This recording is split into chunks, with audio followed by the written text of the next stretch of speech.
Hello students, देखिए बेटा, आज का जो टॉपिक आता है हमारे पास में, टॉपिक क्या है? Specific heat of the substance. यानी कि आपके पास में किसी भी सब्सटेंस की स्पेसिफिक हीट जो है वो आप कैसे निकालेंगे। तो टॉपिक है हमारे पास में specific heat capacity. Specific heat capacity का मतलब क्या है कि आप कितनी, मान लो आपके पास में कोई भी एक सब्सटेंस है, उस सब्सटेंस को हीट करने के लिए यानी उसके टेम्परेचर को राइज करने के लिए आप बेटा क्या करते हैं? हीट रिक्वायर्ड करते हैं। तो यानी आप जो हीट रिक्वायर्ड करते हैं उस हीट के कारण उस बॉडी का टेम्परेचर क्या हो जाता है? राइज हो जाता है। कितना टेम्परेचर राइज हो रहा है यानी वो डिपेंड करता है कि भाई आप कितनी हीट दे रहे हैं। जितनी ज्यादा हीट रिक्वायर्ड करेंगे उस बॉडी का टेम्परेचर भी क्या होगा? उतना ही ज्यादा इंक्रीज होगा। तो हमारे पास में जो टॉपिक आता है specific heat of capacity, specific heat capacity जो है वो क्या होती है? देखो हम क्या बताते हैं, डिफरेंट डिफरेंट सब्सटेंसेस के लिए स्पेसिफिक हीट कैपेसिटी जो है वो क्या होती है बेटा? डिफरेंट रहती है। ठीक है, तो यहाँ से हम सबसे पहले डेफिनेशन समझेंगे कि इसकी डेफिनेशन होती क्या है।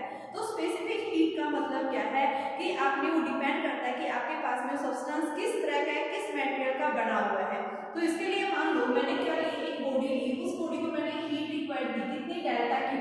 डेल्टा क्यू हीट रिक्वायर्ड की, उसके टेम्परेचर को राइज करने के लिए थ्रू 1 डिग्री सेल्सियस, कि हमें उस बॉडी का टेम्परेचर 1 डिग्री सेल्सियस क्या करना है? राइज करना है। तो उसके टेम्परेचर को राइज करने के लिए जो हीट हम रिक्वायर्ड कर रहे हैं उस हीट को ही हम क्या बोलते हैं बेटा? क्या है वो? Specific heat. ठीक है, तो डेफिनेशन आप क्या बताएंगे?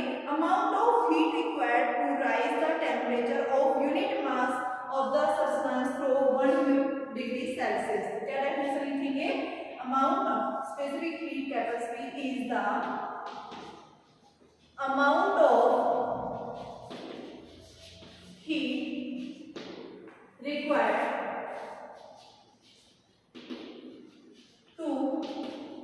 rise the temperature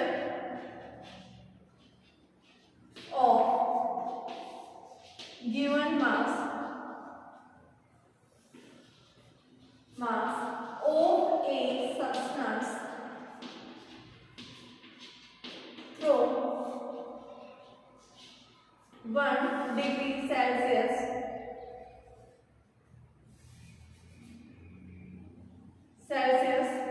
ठीक है, 1 डिग्री सेल्सियस टेम्परेचर को अगर हम क्या कर रहे हैं उस बॉडी के सब्सटेंस को यानी कि उसके टेम्परेचर को राइज करने के लिए हम जो हीट रिक्वायर्ड कर रहे हैं उस हीट को ही हम क्या बोलते हैं? क्या है वो? Specific heat. तो यानी कि मान लो मैंने क्या लिया है, एक कंटेनर लिया, उसके अंदर मैंने वाटर लिया, मैंने उसको क्या किया? मैंने हीट रिक्वायर्ड की। तो हम क्या देखते हैं इस बॉडी को जैसे ही हम हीट कर रहे हैं तो क्या देखते हैं? इस कंटेनर के अंदर वाटर बॉयल हो जाता है, उसका टेम्परेचर की वैल्यू इंक्रीज हो जाती है। तो ये टेम्परेचर इसका कब हो रहा है? जब आप इसको क्या कर रहे हैं? हीट रिक्वायर्ड कर रहे हैं, इसको डेल्टा क्यू हीट जब प्रोवाइड कर रहे हैं। मान लो इस सब्सटेंस के अंदर जो वाटर प्रेजेंट है उसका मास क्या है? m मास है। तो मैंने यही बताया है कि इस अमाउंट ऑफ सब्सटेंस के टेम्परेचर को 1 डिग्री सेल्सियस टेम्परेचर को राइज करने के लिए जो आप हीट प्रोवाइड कर रहे हैं उसी हीट को ही हम क्या बोलते हैं? Specific heat. तो यानी ये जो अमाउंट ऑफ जो हीट आप रिक्वायर्ड कर रहे हैं ये अमाउंट ऑफ हीट जो है डिपेंड करता है सबसे पहले अमाउंट ऑफ सब्सटेंस। भाई जितना ज्यादा मास होगा, पानी जितना ज्यादा कंटेनर में होगा उतना ही ज्यादा क्या लेगा? वो हीट लेगा। ठीक है, तो फर्स्ट हमारे पास ये आता है कि अमाउंट ऑफ हीट यानी उसके टेम्परेचर को राइज करने के लिए हम हीट प्रोवाइड कर रहे हैं। तो वो हीट डिपेंड करता है कि आपके पास में जो मटेरियल है उस मटेरियल के अंदर मैटर कितना है, how much mass, how much matter contain in the liquid, या जो भी आपके पास में सब्सटेंस है जिसका टेम्परेचर आपने राइज करना है तो सब्सटेंस का मास क्या है। तो सबसे पहले first of all it depends on the amount of the substance. Second depend करता है कि जितनी ज्यादा टेम्परेचर आप प्रोवाइड करेंगे उतनी ही ज्यादा हीट होगी। ठीक है, सेकंड फैक्टर क्या है? अमाउंट ऑफ टेम्परेचर के ऊपर, यानी कि कितना टेम्परेचर आप प्रोवाइड कर रहे हैं और कितना अमाउंट ऑफ सब्सटेंस है। तो यानी हम क्या बता रहे हैं कि टेम्परेचर को राइज करने के लिए दो फैक्टर्स के ऊपर डिपेंड करता है। First is the amount of substance के ऊपर, दूसरा जो है गिवन टेम्परेचर क्या है कि भाई आप कितना टेम्परेचर प्रोवाइड कर रहे हैं। उस टेम्परेचर के कारण भी उस बॉडी की क्या हो जाती है? हीट जो है यानी कि उतना ही ज्यादा रिक्वायर्ड करनी पड़ेगी। तो यहाँ पे जैसे बोथ इक्वेशंस, ये मान लो फर्स्ट इक्वेशन, ये मान लो सेकंड, अगर मैं फर्स्ट और सेकंड दोनों को कंबाइन करती हूँ तो मेरे पास में क्या आता है m डेल्टा t, और मैं इन दोनों को कंबाइन करके जब इस प्रोपोर्शनल को लाऊंगी तो यहाँ इसकी जगह एक constant, and that constant is known as specific heat. Here s is constant and this constant is known as specific heat। क्या बोलते हैं इसको? Specific heat. तो इस स्पेसिफिक हीट का फॉर्मूला क्या बनेगा? डेल्टा क्यू अपॉन में m डेल्टा टी। तो ये हमारे पास में क्या बनेगा? स्पेसिफिक हीट का फॉर्मूला बनेगा। ठीक है बेटा, तो स्पेसिफिक हीट होती क्या है? तो स्पेसिफिक हीट ये है कि अगर आप किसी भी बॉडी के टेम्परेचर को राइज करना चाहते हैं तो उसके टेम्परेचर को राइज करने के लिए आपको क्या करना पड़ेगा बेटा? उसको हीट रिक्वायर्ड करनी पड़ेगी। अब वो हीट किसके ऊपर डिपेंड करती है? सबसे पहले कि उस सब्सटेंस का मास कितना है, दूसरा जो है उसका टेम्परेचर कितना रिक्वायर किया है, यानी कि उस बॉडी के ऊपर जो टेम्परेचर उससे तो ज्यादा ही तो अप्लाई करोगे, तभी तो बॉडी क्या होगी? हीट होगी। तो हमें क्या देखना है कि भाई जो हीट रिक्वायर्ड कर रहे हैं उस हीट रिक्वायरमेंट करने के कारण जो है उस बॉडी के अंदर यानी कि कितना चेंज आ रहा है। मैंने क्या किया? इन दोनों इक्वेशंस को कंबाइन किया, कंबाइन करने के बाद मेरे पास ये इक्वेशंस बन गए। ठीक है, तो ये यहाँ से जो s कांस्टेंट आया, इस कांस्टेंट को हम क्या बोलेंगे? क्या है ये? स्पेसिफिक हीट है। ठीक है, अब इस स्पेसिफिक हीट की यूनिट क्या होगी? सबसे पहले हमें इसकी देखनी है, यूनिट देखनी है। ठीक है, और वाटर के लिए स्पेसिफिक हीट भी निकालनी है। ठीक है, तो देखो अभी यूनिट देखिए क्या होगी इसकी, फॉर्मूला मैंने बता दिया। स्पेसिफिक हीट क्या फॉर्मूला बताया? Delta Q by m delta T. सबसे पहले हम यूनिट की बात करते हैं। यूनिट हमारे पास में क्या बनेगी? क्या है ये आपके पास में? हीट है। हीट की यूनिट क्या होती है बेटा? कैलोरी होती है। तो इसको हम सीजीएस सिस्टम में लेते हैं इसकी। ठीक है, यूनिट जो है इसके हम सीजीएस सिस्टम में ले रहे हैं तो क्या बनेगी बेटा? कैलोरी ग्राम केल्विन। ठीक है, बल्कि डिग्री सेल्सियस लेते हैं हम इसमें, तो ये हमारे पास में कैलोरी ग्राम इनवर्स डिग्री सेल्सियस है। ये क्या बनेगी? स्पेसिफिक हीट की यूनिट होगी। तो याद रखना स्पेसिफिक हीट की यूनिट क्या होती है। डायमेंशनल फॉर्मूला क्या बनेगा? Q। देखो डायमेंशनल फॉर्मूला स्पेसिफिक हीट का निकालना है। Q क्या है? हीट है, तो m1 L2 T - 2 हीट का होता है, बॉटम का होता है, m क्या है? मास है। ठीक है, और डेल्टा टी क्या है? टेम्परेचर। टेम्परेचर के लिए लेते हैं तो m से m कैंसिल, क्या बन गया बेटा? L2 T - 2 K inverse. ये हमारे पास में क्या बन गया? इसका डायमेंशनल फॉर्मूला हो गया। ठीक है, तो ये क्या है? Specific heat of the substance. ठीक है बेटा, और हम स्पेसिफिक हीट जो है वो किसके ऊपर बताते हैं? यूनिट 1 कैलोरी ग्राम इनवर्स डिग्री सेल्सियस इनवर्स में हम इसको कह सकते हैं। अगर सीजीएस सिस्टम में हमें इसकी वैल्यू चेंज करनी पड़ जाए तो उस केस में हम इसकी वैल्यू को चेंज कर सकते हैं, क्योंकि 1 कैलोरी जो है वो किसके इक्वल होता है? 4.1862 के इक्वल होता है। ये इसकी क्या होती है? 1 कैलोरी, यानी कि हीट जो है 1 कैलोरी में कितनी होती है? 4.186 के इक्वल होती है। ठीक है बेटा, तो ये क्या है हमारे पास में? Specific heat. देखिए बेटा, नेक्स्ट टॉपिक आता है हमारे पास में molar specific heat. Molar specific heat हम किसको कहेंगे? तो मोलर स्पेसिफिक हीट का मतलब क्या है कि अगर आप क्या कर रहे हैं, 1 ग्राम मोल ऑफ सब्सटेंस है आपके पास में, उस 1 ग्राम मोल ऑफ सब्सटेंस के आपको क्या करना है? 1 डिग्री सेल्सियस टेम्परेचर राइज करना है। तो उस 1 डिग्री सेल्सियस टेम्परेचर को राइज करने के लिए जो आप हीट रिक्वायर्ड कर रहे हैं, ठीक है, 1 ग्राम मोल ऑफ सब्सटेंस आपको गिवन है, उस 1 ग्राम मोल ऑफ सब्सटेंस को आपने क्या करना है? 1 यूनिट डिग्री उसके टेम्परेचर को राइज करना है। तो उसके 1 यूनिट डिग्री को टेम्परेचर को राइज करने के लिए जो हीट आप रिक्वायर्ड कर रहे हैं उसी हीट को ही हम क्या बोलते हैं? क्या है? Molar specific heat. तो मोलर स्पेसिफिक हीट का मतलब क्या है? Molar specific heat is the heat required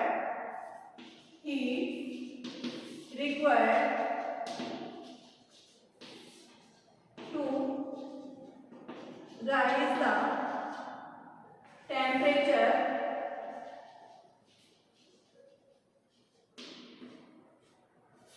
of 1 gram mole of substance, 1 gram mole of substance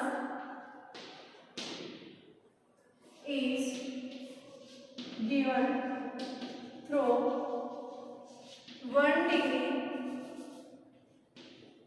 1 या यूनिट डिग्री कि उस 1 ग्राम मोल ऑफ सब्सटेंस के टेम्परेचर को यूनिट डिग्री आपको 1 डिग्री क्या करना है, राइज करना है। तो आप क्या कर रहे हैं, उसकी जो हीट रिक्वायर्ड करेंगे उसी हीट को बेटा हम क्या बोलते हैं, क्या है, मोलर स्पेसिफिक हीट। अब हमें क्या करना है, इस मोलर स्पेसिफिक हीट को हमें निकालना है। तो देखिए हमने जो स्पेसिफिक हीट पढ़ी थी, क्या पढ़ा था बेटा, डेल्टा क्यू अपॉन में एम डेल्टा टी पढ़ा था। अब हमें क्या है, मास तो गिवन नहीं है, हमें क्या दे रखा है, 1 ग्राम मोल ऑफ दिया हुआ है। तो सबसे पहले हम मोल्स के अंदर चेंज करेंगे। तो देखो नंबर ऑफ मोल्स जो होते हैं, नंबर ऑफ मोल्स, क्योंकि हमें मास चाहिए, सब्सटेंस का मास कितना है, तो मास आपको नंबर ऑफ मोल्स के फॉर्म में दिया हुआ है। तो सबसे पहले नंबर ऑफ मोल्स जो है वो हमें निकालना है। तो number of moles are given in a substance whose mass is m and molecular mass is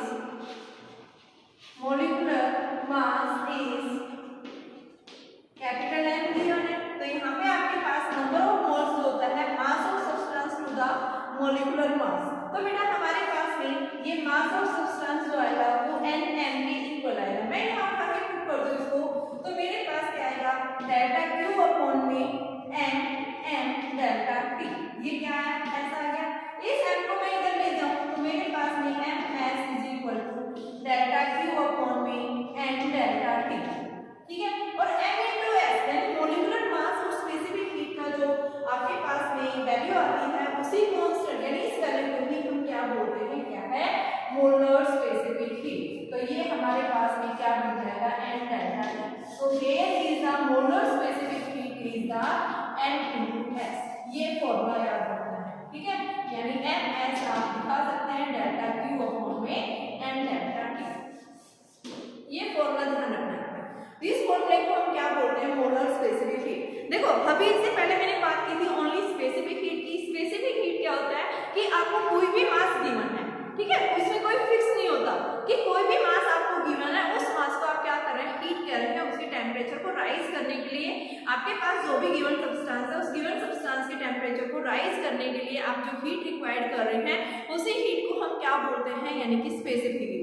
अब यहाँ पे हमारे पास मोलर स्पेसिफिक हीट क्या कह रहा है कि आपके पास में सब्सटेंस का मास गिवन नहीं है, आपके पास क्या गिवन है कि उस सब्सटेंस के अंदर कितने नंबर ऑफ मोल्स प्रेजेंट है। तो यहाँ पे हमारे पास जो क्वेश्चन है, उस क्वेश्चन के अंदर पूछा है कि अगर आपके पास में मोलिकुलर यानी मोलर स्पेसिफिक हीट निकालोगे तो कैसे डिटरमाइन करोगे। तो मोलर स्पेसिफिक हीट का मतलब क्या है कि भाई आपके पास में कि उसका 1 मोल ऑफ सब्सटेंस को आपने क्या करना है, उसको हीट, उसके टेम्परेचर को राइज करने के लिए आप कितनी हीट रिक्वायर्ड करेंगे। तो जो हीट उसमें यूटिलाइज होगी उसी हीट को हम क्या बोलते हैं, मोलर स्पेसिफिक हीट। कि 1 मोल ऑफ सब्सटेंस के टेम्परेचर को राइज करने के लिए आप जो हीट दे रहे हैं, उसी हीट को ही हम क्या कहेंगे बेटा, मोलर स्पेसिफिक हीट। अब इस मोलर स्पेसिफिक हीट को हम कैसे निकालते हैं, तो इसको निकालने के लिए हमने पिछले लेक्चर में देखा था, S जो है हमारे पास में किसके इक्वल आता है, delta Q by m delta T. m क्या है, यहाँ पे मास है, लेकिन मास तो हमारे पास सब्सटेंस का गिवन नहीं है, हमारे पास क्या गिवन है, नंबर ऑफ मोल्स। तो नंबर ऑफ मोल्स को हम कैसे लिखेंगे, इस तरह से लिखेंगे, यहाँ से मास ऑफ सब्सटेंस निकाल लिया, इस मास ऑफ सब्सटेंस की वैल्यू मैंने उठा के पुट कर दी है, और यहाँ से कैपिटल M को S के साथ में प्रोडक्ट कर दिया। जब मोलिकुलर मास और स्पेसिफिक हीट का प्रोडक्ट आता है तो इसको हम क्या बोलते हैं, क्या है वो, मोलर स्पेसिफिक हीट है आपके पास में, ठीक है। तो मोलर स्पेसिफिक हीट आप किसको कहेंगे, तो हमारे पास में ये क्या है, मोलर स्पेसिफिक हीट है बेटा, ठीक है।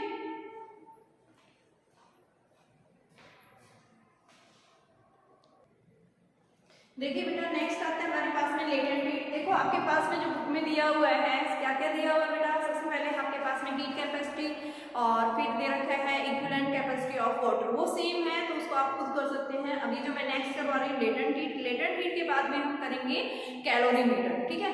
तो सबसे पहले आता है हमारे पास में लेटेंट हीट क्या होती है? लेटेंट हीट का मतलब क्या है?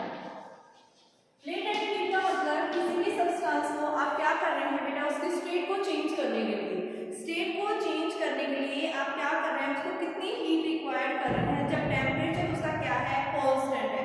तो यहाँ पे हम बात कर रहे हैं कि अगर आप क्या कर रहे हैं, किसी भी सब्सटेंस के स्टेट को चेंज करना है, तो उसके स्टेट को चेंज कर रहे हैं, तो उसके स्टेट को चेंज करने के लिए आप कितनी हीट रिक्वायर्ड कर रहे हैं, ठीक है। जब टेम्परेचर क्या है उस बॉडी का कांस्टेंट है, तो उसको जो हीट रिक्वायर्ड कर रहे हैं उसी हीट को हम क्या बोलते हैं, क्या है वो, लेटेंट हीट। यानी उसकी स्टेट जैसे सॉलिड से लिक्विड में, लिक्विड से गैस में, तो आप उसको क्या कर रहे हैं, हीट कर रहे हैं, लेकिन टेम्परेचर उस बॉडी का रिमेज क्या रहता है, कांस्टेंट रहता है।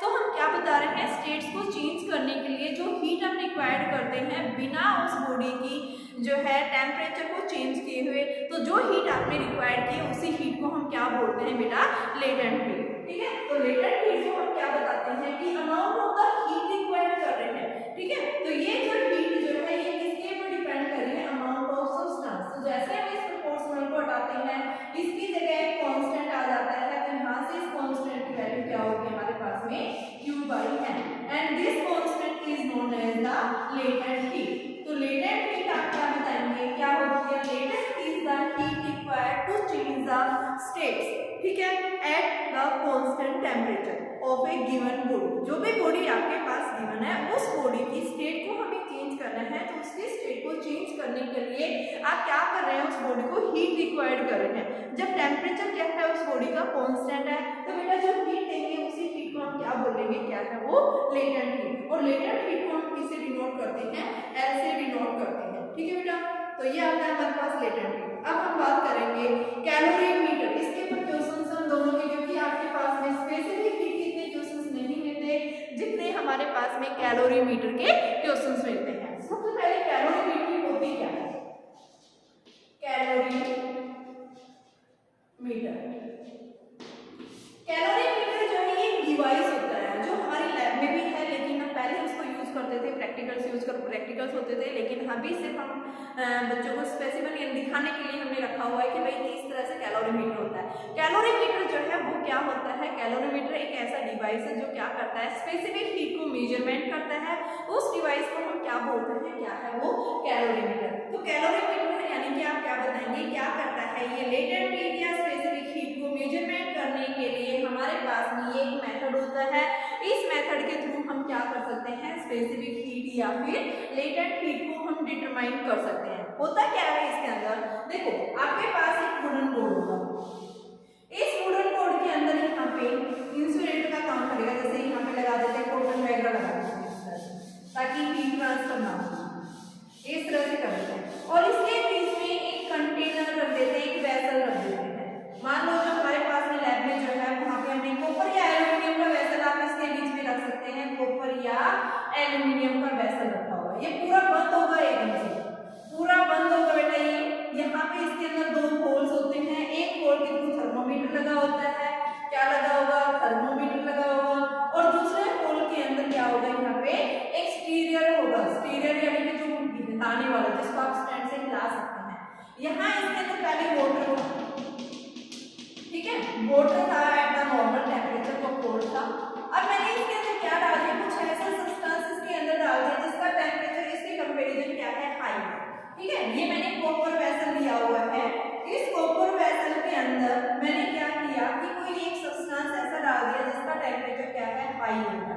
इनिशियली इस वाटर का टेम्परेचर T1 है, ठीक है। अब मैंने एक सब्सटेंस डाला जिसका टेम्परेचर क्या है बेटा, T2 टेम्परेचर हमने ले लिया, जो किसका टेम्परेचर है, सब्सटेंस का, ठीक है। और W क्या है यहाँ पे, वाटर का equivalent, W is the water equivalent. ये बताओ कि वाटर इक्विवेलेंट कब आएगा, सबसे पहले मैंने जो सब्सटेंस लिया इसके अंदर कोई ऐसा जिसके पास टेम्परेचर हाई है, ये इसका टेम्परेचर हमने क्या लिया, T, वो मैंने इसके अंदर रख दिया। अब स्टीरर से हम इसको ला रहे हैं, तो ये क्या करेगा, ये हाई बॉडी, ये जो बॉडी है ना, इसके पास बेटा सब्सटेंस के पास टेम्परेचर ज्यादा है और वाटर के पास टेम्परेचर कम है। अब हम क्या देखते हैं, देखो जब भी कोई हाई बॉडी जिसका टेम्परेचर क्या है, हाई है, और दूसरी बॉडी जिसका टेम्परेचर क्या है, लो, जब भी एक हायर बॉडी जिसका टेम्परेचर हाई है, दूसरी का जिसका लो है, जब ये दोनों बॉडीज आपस में एक दूसरे के कांटेक्ट में आते हायर से लोअर की तरफ फ्लो करती है और जब तक फ्लो करती रहेगी जब तक कि क्या ना हो जाए कि दोनों बॉडीज का टेम्परेचर कांस्टेंट ना हो जाए। देखो कैलोरीमीटर के अंदर यही होता है। देखो हम क्या बताते हैं, मान लो मैंने एक मेटल की रोड ली और मैंने उसको हीट किया, हीट करने के बाद मैंने क्या रख दिया, उसको जो है किसी दूसरी बॉडी के पास रख दिया, तो हम क्या देखते हैं दूसरी बॉडी जो उसके पास में रखी है उसको भी थोड़ी सी हीट हो जाती है और कुछ समय बाद दोनों का टेम्परेचर सेम हो जाता है। तो ऐसा क्यों हुआ, क्योंकि उसने अपनी हीट लॉस कर दी। हीट जो लॉस की है किसने गेन कर ली, दूसरी बॉडी ने, या फिर हम बोलते हैं सराउंडिंग के अंदर लॉस कर दिया। सराउंडिंग में क्या किया, उसने टेम्परेचर को गेन किया और उस हायर बॉडी यानी जिस सब्सटेंस का टेम्परेचर हाई था उसने अपनी हीट लॉस कर दी किसमें, सराउंडिंग में, और सराउंडिंग ने क्या कर लिया, अपनी हीट को वहां से गेन कर लिया। तो यहाँ पे हम क्या बता रहे हैं, जितनी हीट लॉस हुई है यानी कैलोरीमीटर के केस में जितनी हीट लॉस हुई है उतनी ही हीट क्या कर लेगा, दूसरा सब्सटेंस उस हीट को गेन कर लेता है, यानी एनर्जी जो रहेगी वो रिमेन्स क्या रहती है, इसमें सेम रहती है। तो कैलोरीमीटर जो है ये इसी प्रिंसिपल पे काम करता है बेटा, क्या, हीट गेन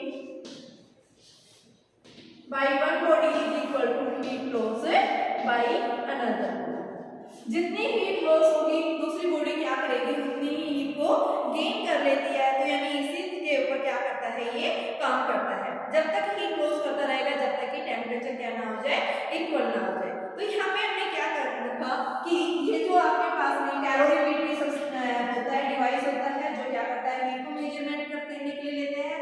यहाँ पे ये इंसुलेटर का काम करेगा ताकि जो हीट लॉस हो सराउंडिंग में ना जाए, वो यहीं पे रहे। तो यहाँ पे पहले हाई ये लो टेम्परेचर पे था, वाटर सब्सटेंस का टेम्परेचर हाई था, तो ये हाई बॉडी जो है जिसका टेम्परेचर हाई था वो अपनी हीट को लॉस करेगा, वाटर उस हीट को गेन करेगा, और ये जब तक हीट को लॉस करता रहेगा जब तक कि वाटर का टेम्परेचर इस बॉडी के इक्वल ना हो। ठीक है, तो यानी हम क्या बताते हैं कि जो ये बॉडी हीट लॉस कर रही है, वाटर क्या कर रहा है, उस हीट को गेन कर रहा है। ठीक है बेटा, और यहाँ पे इस टेम्परेचर को मेजरमेंट करने के लिए क्या लगा हुआ है, यहाँ पे थर्मोमीटर लगा हुआ है। ठीक है, तो अब हम क्या करते हैं, इन दोनों बॉडीज का जो है एक्सपेरिमेंट यानी कि जो भी दिखा रखा है वो वैल्यू हम नोट करेंगे। तो मान लिया आपके पास में जो वाटर यानी कि W जो है वो क्या है, वाटर इक्विवेलेंट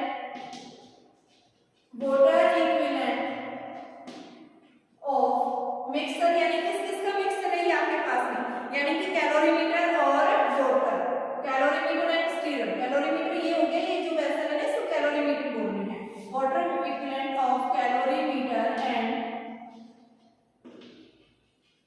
एंड स्टीरर, ये स्टीरर हो गया इसके अंदर मिलाने वाला, उसका क्या है, ये वाटर इक्विवेलेंट है। दूसरा हम क्या ले रहे हैं, M1 क्या है बेटा, मास of water, mass of water. तीसरा हम क्या बता रहे हैं, T1 किसका टेम्परेचर है, यहाँ पे आपके पास में T1 जो टेम्परेचर है ये क्या है, किसका है बेटा, जो वाटर का जो टेम्परेचर है ना, इनिशियल टेम्परेचर कैलोरीमीटर का और वाटर का। तो यहाँ पे क्या बता रहे हैं, T1 is the initial temperature of calorimeter and water. T2 जो है टेम्परेचर ऑफ सब्सटेंस जो हाइयर टेम्परेचर के ऊपर है। ठीक है, उसका टेम्परेचर हमने क्या लिया है, T2 लिया है, उसका मास जो है सब्सटेंस का M2 है। M2 is the mass of substance. मैं ये इसलिए करवा रही हूँ, सिलेबस में नहीं है लेकिन बेटा आपके पास न्यूमेरिकल्स मिलेंगे, इस वजह से हमें इस टॉपिक को कॉन्सेप्ट को समझना पड़ेगा, इसलिए हम इस क्वेश्चन को कर रहे हैं। ठीक है, तो यहाँ पे M2 हमारे पास में क्या हो गया, मास हो गया सब्सटेंस, और अब ये जैसे ही ये सब्सटेंस जितनी हीट लॉस करेगा यानी कि जब तक लॉस करेगा जब तक कि वाटर का टेम्परेचर इस बॉडी के इक्वल ना हो जाए, तो कॉमन टेम्परेचर आएगा, T is the common temperature. जो कॉमन टेम्परेचर है वही टेम्परेचर वाटर का होगा, वही टेम्परेचर किसका होगा, सब्सटेंस का होगा। तो यहाँ पे हमने क्या ले लिया कि कॉमन टेम्परेचर है ये किसका, इस मिक्सचर का जो भी टेम्परेचर है उस मिक्सचर का हमारे पास में क्या है, ये कि कॉमन टेम्परेचर है। तो अब हमें क्या देखना है कि बेटा होगा क्या, मान लो आपके पास में वाटर कैलोरी, देखो इसका टेम्परेचर वाटर ने इसने लॉस किया, वाटर ने क्या किया, टेम्परेचर को गेन किया, तो कितना टेम्परेचर गेन किया, तो हम क्या लिखेंगे, gain in temperature in calorimeter and water, in water and calorimeter। कितना हुआ बेटा, कैलोरीमीटर कितना गेन करेगा, देखो वही पहले टेम्परेचर क्या था इसका T1 था, फाइनल कॉमन टेम्परेचर क्या आ गया T, तो T में से T1 घटा दो, फाइनल में से T से घटा दो, तो T माइनस T1 आ गया ये हमारे पास में, यानी कितना, और सब्सटेंस का डिक्रीज कितना हुआ है, fall in substance, fall in temperature in substance, substance में कितना टेम्परेचर फॉल हुआ है, तो वो हुआ है आपके पास में T2 minus T, T2 higher था और T क्या हो गया कॉमन टेम्परेचर, T2 में से क्या कर दो T1 को क्या कर दो बेटा लॉस कर दो, तो यहाँ से आपके पास में ये टेम्परेचर तो क्या हुआ राइज हुआ है, ये टेम्परेचर फॉल हुआ है। अब हम क्या बता रहे हैं कि राइज जो है यानी कि जो टेम्परेचर राइज करने के कारण हीट कितनी गेन हुई है, तो क्या लिखेंगे heat rise in water and calorimeter, calorimeter उसने हीट गेन की है, तो कितना हीट गेन की है, तो टेम्परेचर तो हमारे पास T माइनस T1 है और मास क्या हो जाएगा m1 प्लस v दोनों का, क्योंकि वाटर कैलोरीमीटर दोनों का ले रखा है, तो यहाँ पे हम क्या लिखेंगे m1 प्लस v इनटू में T माइनस T1, और हीट लॉस कितनी हुई है, heat loss by substance, substance के द्वारा जो हीट लॉस हुई है वो क्या है m2s डेल्टा T की जगह T2 माइनस T, दोनों को आप क्या कर दो इसकी डेफिनेशन यानी एनर्जी कंजर्व रहती है, तो कंजर्वेशन ऑफ एनर्जी को अप्लाई कर दो, तो क्या करेंगे बेटा by using the conservation of energy जो मैंने लिखा है हीट गेन बराबर हीट लॉस, तो क्या आएगा आपके पास में by using conservation of energy इस लॉ के ऊपर बेस्ड है कि भाई हीट जितनी गेन करेगा उतनी हीट को क्या करेगा लॉस करेगा, heat gain is equal to heat loss, तो हीट कितनी गेन की है m1 plus w T minus T1 बराबर m2s T2 माइनस, ये हमारे पास में आ गया, यहाँ से हम क्या निकाल सकते हैं S की वैल्यू निकाल सकते हैं, स्पेसिफिक हीट निकालना था तो इस फॉर्मूले से हम स्पेसिफिक हीट निकाल सकते हैं, तो स्पेसिफिक हीट हमारे पास आएगा m1 plus v into T minus T1 upon में m2 T2 माइनस T, ये फॉर्मूला याद रखना है आपने, और कुछ नहीं करना है क्योंकि न्यूमेरिकल्स दिए हुए हमारे पास में, तो हम इस फॉर्मूले का यूज करेंगे, ठीक है। एक बार फिर से समझा देती हूँ, सबसे पहले देखिए मैंने क्या ये डिवाइस होता है, देखो ना लकड़ी का बना हुआ होगा और यहाँ बीच में कॉटन फोम लगा होगा ताकि जो हीट जो है ना यहाँ पे जो हीट है इस सराउंडिंग में ना जाए, इस वजह से ये इंसुलेटर का काम करेगा, ठीक है, और इंसुलेटर जो है हीट को ट्रांसफर नहीं होने देगा सराउंडिंग में। अब यहाँ पे मैंने क्या लिया कॉपर वेसल ले रखा है, ठीक है, जो हमारे लैब में कॉपर वेसल है, इसमें मैंने पानी डाल दिया, यहाँ पे स्टीरर लगा होता है, यहाँ पे दो होल होते हैं, एक होल में हम क्या लगा देते हैं थर्मोमीटर पास कर देते हैं, यहाँ पे थर्मोमीटर जिसके ऊपर स्केल लगा होगा ये, ठीक है, और दूसरा क्या है ये स्टीरर है हिलाने वाला, क्योंकि हिलाओगे तभी तो हीट लॉस करेगा पूरे वाटर के अंदर, ठीक है। अब मैंने क्या किया है एक सब्सटेंस लिया, उस सब्सटेंस को मैंने ज्यादा टेम्परेचर वो उसके अंदर डाल दिया, तो ये सब्सटेंस क्या करेगा अपनी हीट को लॉस करेगा, वो हीट लॉस होगी वो कौन गेन करेगा वाटर गेन करेगा, तो क्या कह रहा है कि जितना हीट लॉस ये करेगा उतना वाटर गेन करेगा। एनर्जी हम क्या बताते हैं हमेशा कांस्टेंट, यानी एनर्जी जो है जितनी भाई हीट लॉस हुई उतनी हीट गेन करेगा ये, ठीक है, तो कंजर्वेशन ऑफ एनर्जी। अब सबसे पहले मैंने क्या लिया कि यहाँ पे जो लिक्विड था उस लिक्विड का मास प्लस में जो कैलोरीमीटर है उन दोनों का वेट, यानी कि मैंने W वाटर इक्विवेलेंट ले रखा है कैलोरीमीटर, तो यहाँ पे आपके पास में क्या है वाटर इक्विवेलेंट कितना है दिया हुआ होगा, तो उसमें आपके पास कांस्टेंट फिक्स वैल्यू होती है, ठीक है। m1 क्या है मास ऑफ वाटर, T1 क्या है इनिशियल टेम्परेचर क्या था कैलोरीमीटर और वाटर के अंदर, T2 जो है सब्सटेंस का टेम्परेचर क्या है मास सब्सटेंस का m2 क्या है, ठीक है।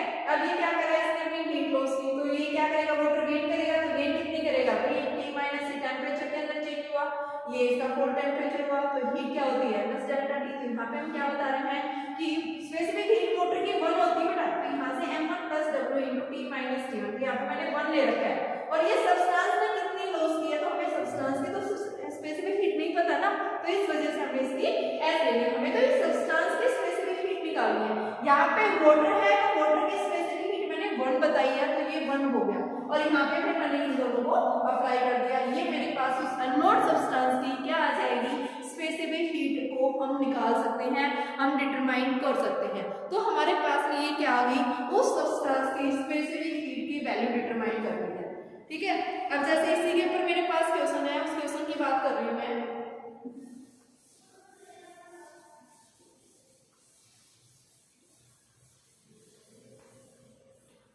देखो क्वेश्चन क्या दिया हुआ है, ध्यान से देखना।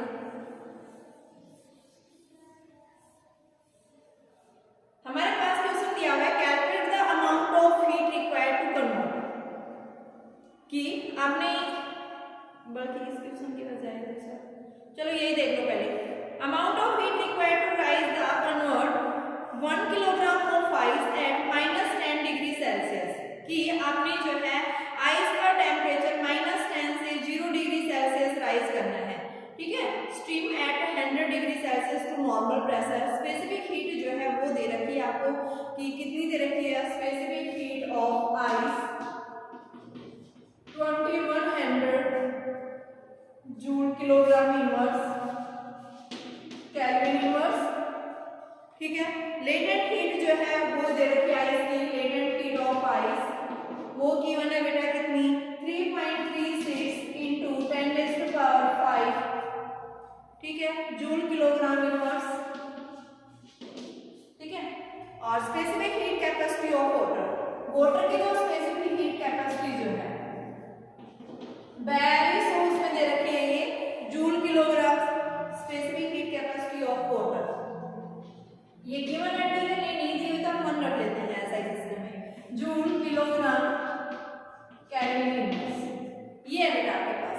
Latent heat of vaporisation, vapour से हीट करेंगे तो वेपर्स के फॉर्म में जाएगा, तो latent heat of vaporisation, vapours में जब चेंज होती है तो उस केस में लेटेंट हीट है 2.25 × 10⁶ दी हुई है, और ये आपके पास जूल किलोग्राम इनवर्स। ये चीजें गिवन। देखो क्वेश्चन क्या बोल रहा है कि आपको अमाउंट ऑफ हीट निकालनी है, जब हमें क्या करना है कि जो आइस है, आइस का मास 1 किलोग्राम मास है, हमें क्या करना है, इसको -10 डिग्री सेल्सियस से हमने इसको बॉयल करना शुरू कर दिया, यानी -10 डिग्री सेल्सियस से 0 डिग्री सेल्सियस इसको हीट कितना, यानी इसको सॉलिड से लिक्विड में कैसे चेंज कर रहे हैं, हमें इस स्टेट को चेंज करने के लिए हीट कितनी रिक्वायरमेंट कर रहे हैं।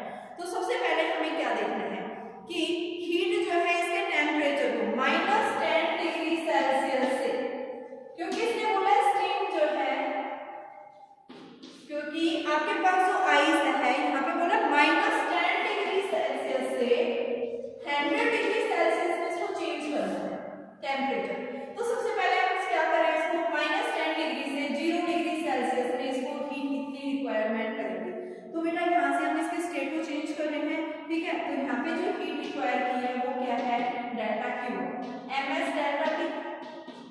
मास 1 किलोग्राम दिया हुआ आपके पास में, कितना गिवन है मास आपके पास में, देखो 1 kg मास दिया हुआ है, तो यहाँ पे हम इसकी वैल्यू रख देंगे, स्पेसिफिक हीट दे रखी है, तो 1 × 2100 इंटू में टेम्परेचर आपके पास में का डिफरेंस ले लो, तो आपके पास टेम्परेचर कितना आ जाएगा, देखो 10 डिग्री से -10 से ये, तो फाइनल 0 -10,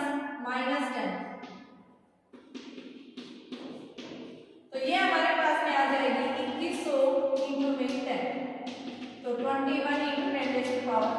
ये हीट रिक्वायर्ड की है जब इसका टेम्परेचर कितना -10 से 0 डिग्री सेल्सियस जब चेंज हुआ है, उस केस में बेटा इतनी एनर्जी इसको रिक्वायरमेंट की है। अब हमें तो 100 डिग्री सेल्सियस में चेंज करना है ना, तो अब क्या होगा, 0 डिग्री सेल्सियस में क्या हो जाएगा, ये आइस जो है मेल्ट होना शुरू कर देगी, मेल्ट होगी ना, तो मेल्ट हो रही है यानी से किसने, सॉलिड से लिक्विड में, तो अब डेल्टा Q2 जो होगा वो किसके इक्वल होगा, ml के इक्वल।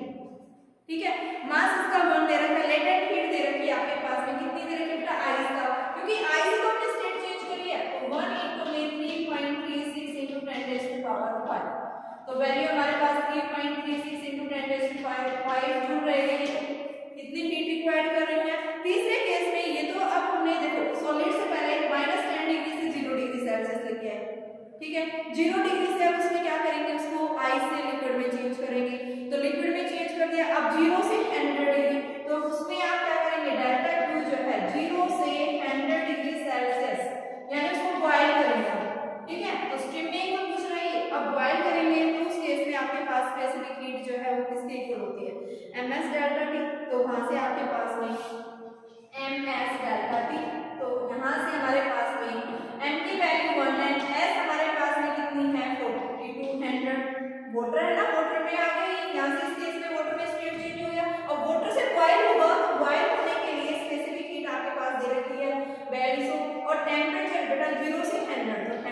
ये आ गया आपके पास टेम्परेचर। ठीक है, तो यहाँ से जब हम इसको सोल्व करते हैं तो ये आपके पास में 42 ये जूल एनर्जी आ गई। ठीक है, थर्ड स्टेट आ गई। अब ये किसमें वेपर्स में चेंज होगा, टोटल फाइनली क्या होगा ये कि वेपर्स बॉडी वाटर से स्टीम में चला गया, वेपर्स में चेंज हो गया। तो इस केस में आपके पास क्या है, फोर्थ स्टेट जो आएगी यानी Q = ml। तो ml L की value latent heat of vapours में चेंज करने के लिए 2.25 × 10⁻⁶ मास 1 ही है तो वो तो सेम रहेगा। तो हमारे पास अब इसने पूछा टोटल हीट। तो देखो सबसे पहले हमने क्या किया कि भाई आई -10 डिग्री सेल्सियस से इसको नॉर्मल टेंपरेचर 0 डिग्री सेल्सियस पे किया जब वो आइसिंग होगी, यानी सबसे पहले हमने इसे किया। अब उसके बाद में उसकी स्टेट तो चेंज होगी, यानी सॉलिड से किसमें लिक्विड में चेंज हो गया है, लेटेंट आ गई स्टेट चेंज, तो लेटेंट हीट भी यूज हो रही है इसमें। थर्ड फिर हमने क्या किया कि उसको 0 डिग्री सेल्सियस से उसको 100 यानी कि बॉयल करेंगे।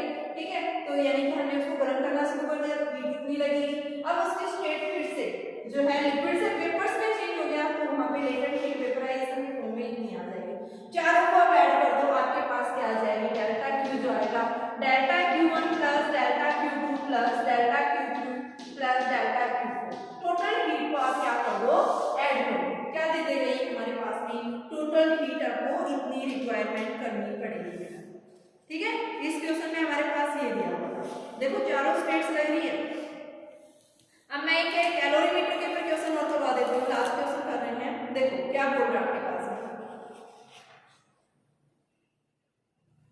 एनसीईआरटी क्वेश्चन देखिए। एक स्फीयर है बेटा, ध्यान से सुनना, एक स्फीयर है, उस स्फीयर का एनसीईआरटी क्वेश्चन है बेटा, ध्यान से देखना। कैलोरीमीटर के ऊपर जो भी मैंने ये फॉर्मूला लिखा हुआ है इसको मिटाया नहीं है मैंने इसी वजह से। कॉन्सेप्ट अच्छा है, आपके कंपटीशन में आता है, एग्जाम में आए या ना आए, लेकिन कंपटीशन में आपसे कैलोरीमीटर के ऊपर क्वेश्चन आपके पास जरूर पूछा जाता है। तो कैलोरीमीटर के ऊपर क्वेश्चन है, एक स्फीयर है एल्यूमिनियम का। ठीक है, हम मैंने कभी बताया था भाई जो आपका कैलोरीमीटर होता है ना, उस कैलोरीमीटर के अंदर हम कॉपर का वेसल भी ले सकते हैं, हम एल्यूमिनियम का वेसल भी ले सकते हैं। तो यहाँ इसने जो रख रहा है किस तरह का एल्यूमिनियम, कैसा वेसल लेना है, एल्यूमिनियम का।